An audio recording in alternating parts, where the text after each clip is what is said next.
አሰላሙ አለይኩም ወራህመቱላሂ ወበረካቱ። ውድና የተከበራችሁ የትኛውም ዓለም የምትገኙ የቻናላችን ቤተሰቦች ተከታታዮች እንዴት ናችሁ? ሰላም ናችሁ ወይ? አልሐምዱሊላህ ረቢል ዓለሚን። ሰላማችሁ በዚህ ይበልልኝ። በሌላ ቪዲዮ ብቅ ብያለሁኝ። ቪዲዮ ላይክ አድርጉት፣ ሼር አድርጉት። እንዲሁም ለቤታችን ደግሞ አዲስ ከሆናችሁ ሰብስክራይብ ማለት ቤተሰብ ሆኖ ማለት ነው እና በመቀጠል ቤተሰቦቼ እንግዲህ በሰሞኑ እንግዲህ ሀያትን ሀዘኗን ያሌታችሁ ውስጣችሁ በጣም አዝኗል። ከምንም በላይ ስሜቱን ሁላችሁም ታውቁታላችሁ። በጣም ከባድ ነበር እና በዛ ላችኋት እየደወላችሁ በቴክስትም ያልመለሰችላችሁ ሆናችሁ ውድ ቤተሰቦቼ፣ እህቶቼ፣ ወንድሞቼ ጀዛከላህ ኸይር። ባላችሁበት ሰላማችሁ ብዝት ይበል። ቤተሰቦቻችሁን አላህ ባፊያ ሰላም ያድርግላችሁ። በተለይ በስደት ላይ ያላችሁ በየትኛውም ዓለም አላህ ያለ ያደርጋችሁ። መለያየት ሞት ከባድ ነው፣ ለሁሉም የማይቀር ነው።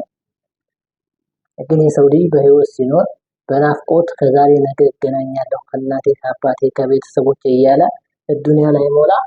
ያው እንደዚህ አይነት ነገር ሲፈጠር ውስጣችን በጣም ከምንም በላይ ይጎዳል ማለት ነው።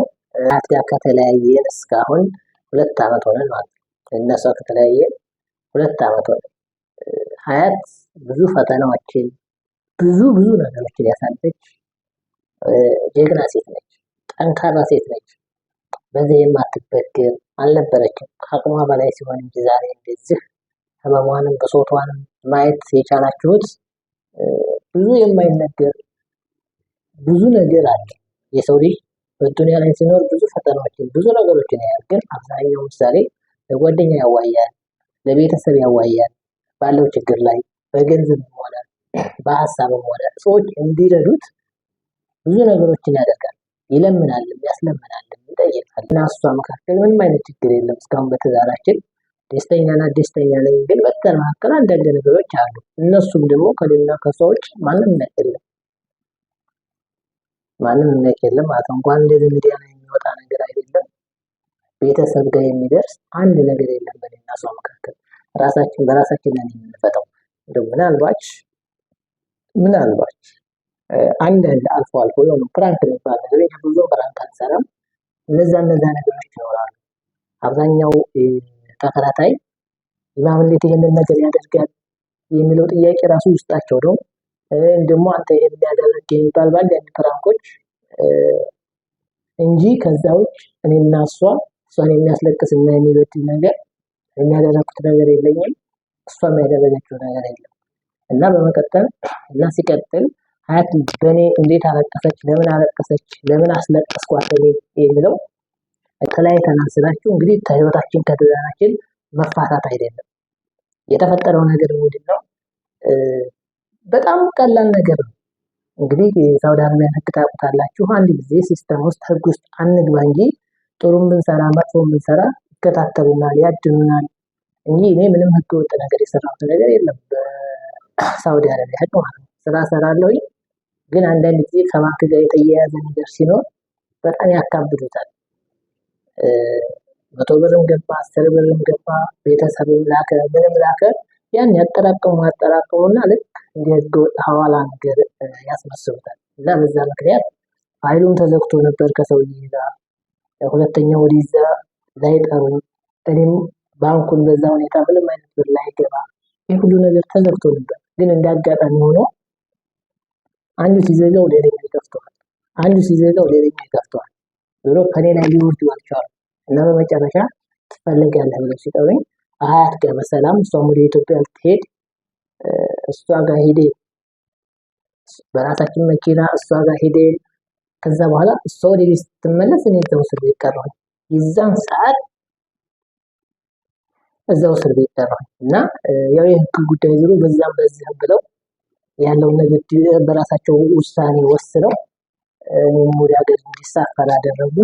ሀያት ግን በዛ ሰዓት ያላት ተስፋ ይወጣል የሚል ትልቅ ተስፋ ነበራት። በቃ ትልቅ ተስፋ ከዛሬ ነገ እያለች ማለት ነው። እና በዛን ሰዓት ራሱ ወሳኝ ሰዓት ላይ ነበር ለኔና ለሷ። ያ ጊዜ ምርጥ ጊዜ ነበረ። አሁን ላይ ይዘው ይኖሩ አልሐምዱሊላህ ረብል ዓለሚን የተሻለ ነበር። ግን አላህ ያለው ሆነ እና በዚህ ነው ውስጧ በጣም ያለቀሰው። ይፈታል፣ ይለቀቃል። በቃ ዛሬ ነገ እየተባለ መጨረሻ ላይ በቃ ተስፋ እኔም ስቆርጥ እሷም ስትቆርጥ የዛን ሰዓት ውስጧ በጣም አዘነ፣ በጣም አለቀሰች እና የዛን ሰዓት ራሱ ከጓደኛም ሆነ ከማናቸው ከቤተሰቦቿም ከማንም በቃ አብሽሪ አይዞሽ የሚላት ማንም አልነበረም። እና በተለይ ሳውዲ አረቢያ ላይ ያላችሁ እንግዲህ ባሎቻችሁ ሲያዙ ወንድማችሁ ሲያዙ ያው በድንገት ያለው ድንጋጤና ያለው ህመም ታውቁታላችሁ። እና ያ ሁሉ አለፈ፣ ታሪክ ሆነ፣ ችግር የለም። ይሄ የሰው ልጅ ዋናው ነገር ደህና ይሁን እንጂ ያን ሁሉ ነገር አሳለፈች። ይሄ ሁሉ አልፎ ኢትዮጵያ ገባሁኝ ከልጆቼ ጋር ከቤተሰብ ጋር ምርጥ ጊዜዎች አሳለፍኩኝ። እሷም ያንን ጊዜ ረሳችሁ፣ እኔም ረሳሁት። ከዛ ደግሞ ሲቀጥል አሁንም ወንድሟ በባህር መጣ። ያው በፊት እኔ ጋር እንደነበር መጣ። ቀጥሎ በባህር ሲመጣ አሁንም የባስ ሀሳብ የባስ ጭንቀት። በዛን ሰዓት እንግዲህ ቢያንስ በባህር የሚመጣ ሰው እጅ ላይ ብር አይኖርም። ሁለተኛ ነገር ደግሞ ብዙ ችግር አለ። ሰዓት ራሱ በወንድሟ በጣም ተረበሸች። በዛ ላይ የደላላችሁ ሁኔታ በጣም አስቸጋሪ ነበረ። ብርም ተተከፈለ በኋላ ደግሞ ልጅ ይሞታል፣ ይቀራል፣ አድራሻው ይጠፋል። ገባ ድረስ ያለ ጭንቀት ያለ ሀሳብ ብቻዋን ነበር የምታሳልፈው። እና ብዙ አጋጣሚ ደግሞ እኔም በሚያዝበት ሰዓት ወንድሟን በወጣ ሰዓት ከጎን ሆኖ ጓደኞች አሉ፣ ያው አልፎ አልፎ ሰዎች አሉ፣ ብዙም ባይሆኑ ማለት ነው። ወንድሟን የተጨነቀች እንዳሰበች ወንድሟም ሰላም ገባለት። አልሐምዱሊላህ ቤተሰብም ደስ አለው፣ እሷም ደስ አላት። በቃ ሴት ልጅ ምንም እንኳን ጠንካራ ብትሆን ከጎኗ ሰው ያስፈልጋታል። ሀያት በጣም ጀግና ሴት ናት። ለትዳሯ በማናቸውም ነገር እንደዚህ ዝርክርክ ሴት አይደለችም። ከማናቸውም ሰው ጋር ማናቸውንም ነገር የምታዋይ በችግር ሰዓት ከዛም ጋር ከዚህም ጋር የበለጠ የሚያሳልፉ ብዙ እህቶች ብዙ ወንድሞች አሉ። እና ህይወታችን ብዙ ይፈትነናል፣ ብዙ ነገር እናሳልፋለን። በህይወት ብዙ ፈተና አለ። የሰው ልጅ ዋናው ነገር ደግሞ ጤና ከሆነ አፍያ ከሆነ ሰላም ከሆነ ሁሉም ነገር ያልፋል። በተፈጠሩ ችግሮች በአንዳንድ ነገሮች በሚያልፉ ነገሮች ተስፋ የምንቆርጥ ከሆነ ራሳችንን የምንጎዳው። ተስፋ ሊኖረን ይገባል። ቅስሟ እንደዚህ ስብር ሲል በጣም ውስጧ ሲጎዳ ከጎኗ መሆን በጣም አሪፍ ነበር። እንግዳ ቤተሰብ መሀል ናት። ቤተሰብ መሀል ነው ያለችው። ወንድሞቿ አሉ፣ ቤተሰብ አለ። በጣም የሚያሳስብንና የሚያስጨንቀን ደግሞ ትልቁ ሀሳብ የሚሆነው በሰው ሀገር ላይ ሆና ኑሮ በጣም ከባድ ነበር። በሰው ሀገር ላይ ሆና ኑሮ የበለጠ በህመም ላይ ህመም ነበር የሚሆነው። ያው ለትንሽ ጊዜ ቢሆን ሀገሯ ገብታ ሁሉን ነገር አይታ ባይሆን ለትንሽ ቀናቶች መታየቱ ራሱ አንድ ትልቅ ነገር ነው። ልዳማ አይኖርባትም። ያው ሀገሯ ባይለቃትም ልዳማ አይኖርባትም። እኔም ከጎኗ ባልሆን ብቻዋን አይደለችም። ወንድሞቿ አሉ፣ ቤተሰብ መካከል ናት። እንደዚህ ስታለቅስ ታይ የሚሏት የሚቆጧት፣ ከጎኗ ደግሞ አይዞሽ የሚሏት ብዙ ቤተሰብ አለ።